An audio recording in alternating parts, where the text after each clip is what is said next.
رسول اللہ صلی اللہ علیہ وسلم کے اہل بیت کے بارے میں کچھ دینی تصورات ہیں. کہا یہ جاتا ہے کہ اللہ کے رسول نے رخصت ہوتے ہوئے کہا کہ میں جو کچھ چھوڑ کے جا رہا ہوں وہ ایک قرآن ہے اور ایک اہل بیت ہے. ترکتم فیکم امرین القرآن و اطرتی کے الفاظ آتے ہیں.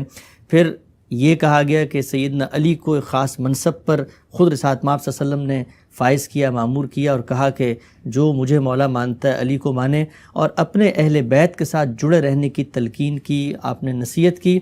خود حدیث قصا ہے، پردے کے اندر لے کر بیٹھے، کہا. تو اس سب کے باوجود جو کچھ آپ نے بیان کیا اس کو ہم اگر مان بھی لیں، سیاسی حقائق، سیدنا امیر معاویہ کے اقدامات کی توجیہ، لیکن اہل بیت کی یہ دینی حیثیت، یہ تقدس، یہ فضیلت، یہ مقام، یہ برتری، اس کو کیسے نظر انداز کر سکتے ہیں؟ سیاسی حقائق ایک طرف، کیا ہونا یہ نہیں چاہیے تھا کہ سیدنا امیر معاویہ اس سب کے بعد جو کچھ ہوا اس طرف رجوع کرتے اور اللہ کے رسول کی نصیحت پہ عمل کر کے اقتدار اہل بیت ہی میں سونپ دیتے؟ چلے ملوکیت ہی صحیح، آگے آل رسول میں چلتی رہتی. اس سے پہلے کہ میں آپ کے سوال کا جواب دوں، یہ وضاحت بہت ضروری ہے کہ قرآن مجید میں اہل بیت کی تعبیر رسالت مآب صلی اللہ علیہ وسلم کی ازواج مطہرات کے لیے استعمال ہوئی ہے. اچھا، یہ ایسا ہی لفظ ہے جیسے آپ اپنی زبان میں گھر والے بولتے ہیں. یعنی اگر آپ نے کسی اپنے عزیز کو اپنے ہاں مدعو کیا ہے اور آپ تنہا آئے ہیں اور وہ آپ سے پوچھتے ہیں کہ گھر والے نہیں آئے، تو گھر والے دیکھیے یہ لفظ ہماری زبان میں جمع بولا جاتا ہے، ایک بات مذکر بولا جاتا ہے.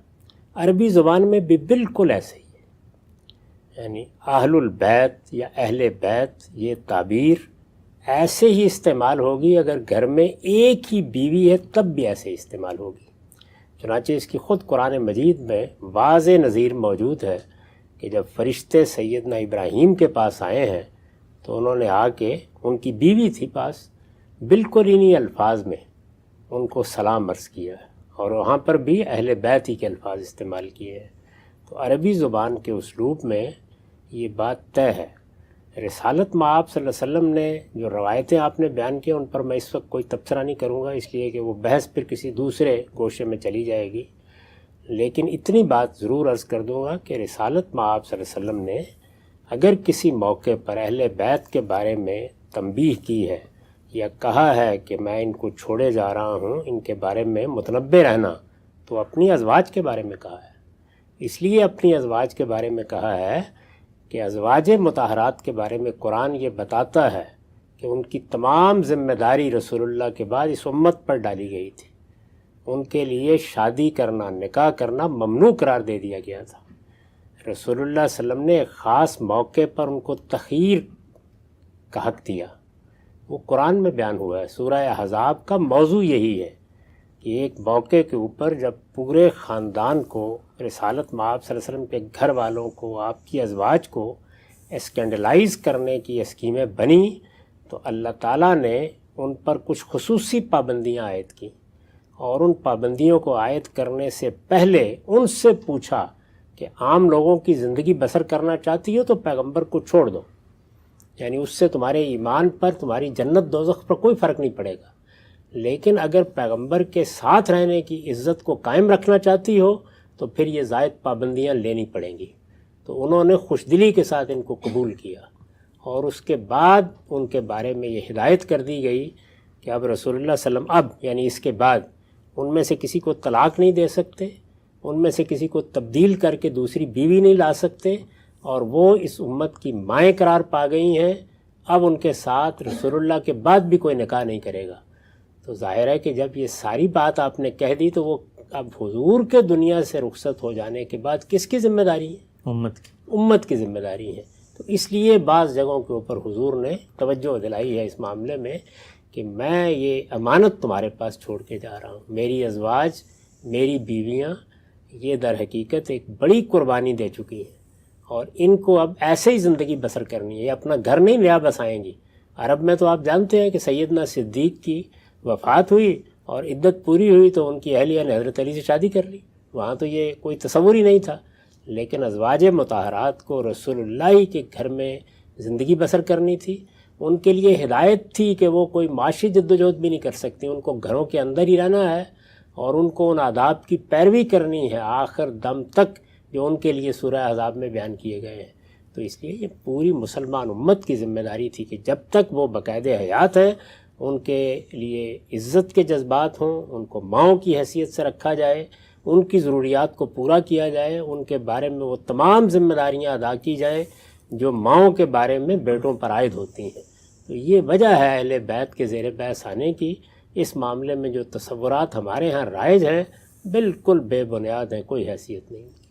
باقی رہ گئی یہ بات کہ کسی وقت جب محبت کے اسلوب میں آدمی اپنے بچوں یا اپنے نواسوں یا اپنی نواسیوں یا اپنے پوتوں کے بارے میں بھی یہ بات کرتا ہے کہ یہ تو میرے گھر والے ہیں، تو یہ اصل میں توسیع کا اسلوب ہوتا ہے۔ اصل میں اہل بیت کون ہیں؟ ازواج مطہرات، یعنی رسول اللہ صلی اللہ علیہ وسلم کی بیوی۔ پہلے تو یہ بات سمجھ لیجئے۔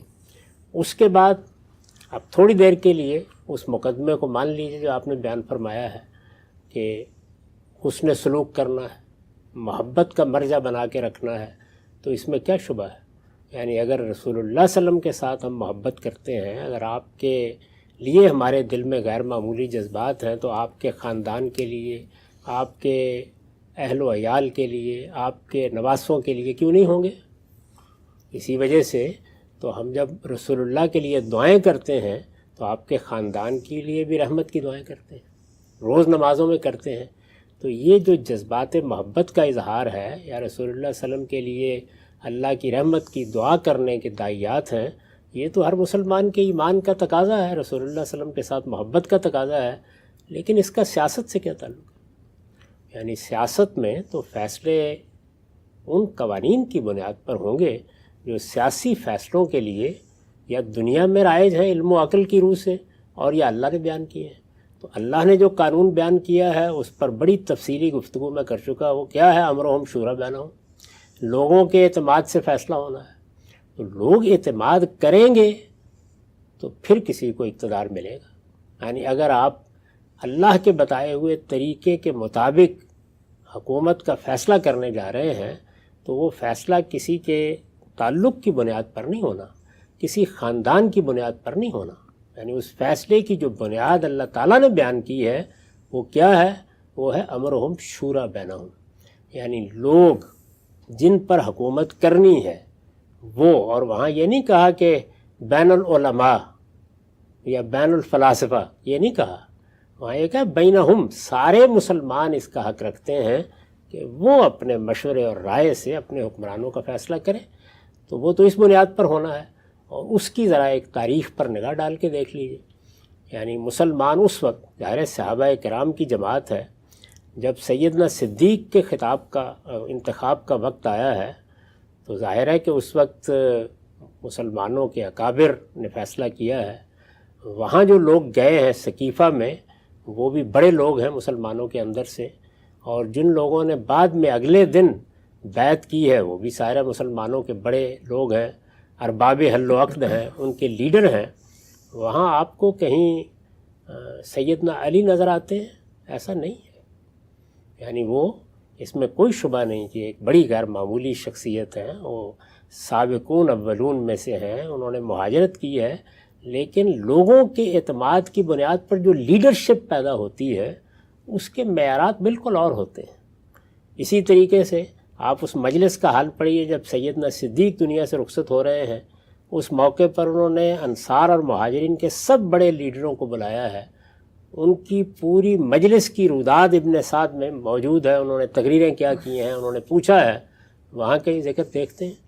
اور سیدنا عثمان کا جب انتخاب ہوا ہے اور حضرت عمر نے جاتے جاتے 6 لوگوں کے بارے میں یہ کہا کہ ان میں سے مسلمانوں کے ہاں لیڈر کا انتخاب اگر ہو جاتا ہے تو امید ہے کوئی انتشار پیدا نہیں ہوگا، کیونکہ یہ 6 لوگ ہیں جن سے متعلق مسلمان اپنے لیڈر ہونے کا ادعا کر سکتے ہیں، تو وہ 6 میں سے ایک ہے۔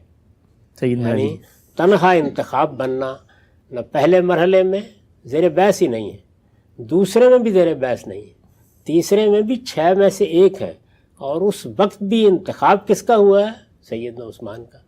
تو اس وجہ سے مسلمان فیصلہ کریں گے، کوئی بڑے سے بڑا متقی ہے، پرہیزگار ہے، وہ ہمارے معاشرے میں اس وقت موجود ہے۔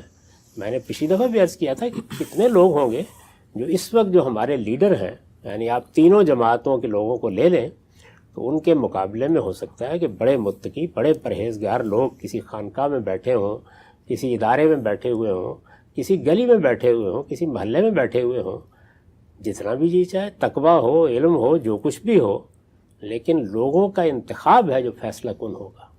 تو اس میں میرٹ ہی یہی ہے کہ لوگ کس پر اعتماد کرتے ہیں، ان کو آپ توجہ دلا سکتے ہیں کہ آپ ان خصائص کا لحاظ کریں، ان لوگوں کا انتخاب کریں کہ جو تدبیر سیاست کا علم رکھتے ہوں، لیکن آپ یہ نہیں کہہ سکتے کہ لوگوں کے علاوہ بھی کوئی معیار قائم کیا جا سکتا ہے، کیونکہ اس کو اللہ تعالیٰ نے واضح کر دیا۔ دوسری چیز کیا ہے؟ دوسری چیز طاقت ہے۔ تو طاقت کا فیصلہ تو بنو امیہ کے حق میں ہو چکا تھا، یعنی وہ فیصلہ ایک بڑی کشمکش سے جو 4 سال تک جاری رہی ہے گزر کے ہوا تھا۔ تو دوسری چیز طاقت ہے، یعنی میں عرض کر چکا کہ طاقت سے کوئی حکومت جائز تو نہیں ہوتی۔ جائز اور مشروع طریقہ دین میں وہی ہے کہ لوگ انتخاب کریں، لیکن ڈی فیکٹو قائم ہو جاتی ہے۔ تو نہ بالفعل کے معاملے میں کوئی گنجائش تھی کسی اور کی، اور نہ لوگوں کے انتخاب کی بنیاد پر گنجائش تھی۔ لوگوں کے انتخاب کے تو مراحل ہی گزر چکے۔ اب اگر لوگوں کے انتخاب کو ایک قانون بننا تھا تو میں عرض کر چکا کہ اس میں کیا ضرورت تھی۔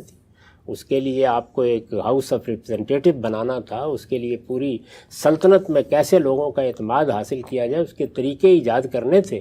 وہ ہم مسلمان نہیں کر سکے تو وہ طریقہ بھی آگے نہیں بڑھ سکا۔